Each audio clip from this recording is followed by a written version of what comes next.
ফরজ নয়, কিন্তু আল্লাহ তাহাজ্জুদ কেন বেশি পছন্দ করে আমরা আসলে বুঝতে চেষ্টা করি না। রব্বে করিম বলে, আমি তো তাকে ঘুমাইতে বলেছি, সে আমার জন্য ঘুমকে হারাম করেছে। আমি তো তাকে শুয়ে থাকতে বলেছি, সে আমার জন্য দাঁড়িয়ে গিয়েছে।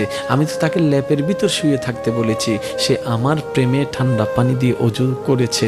আমি তাকে আসতে বলি নাই, সে নিজে থেকে এসেছে। আমি তাকে ডাকতে বলি নাই, সে নিজে থেকে ডেকেছে।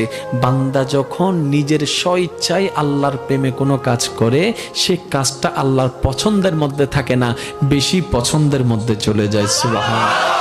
আল্লাহ, আমি কিচ্ছু চাই না, আমি শুধু তোমাকে চাই। রব্বে করিম বলবে, তুই আমারে চাস মানে?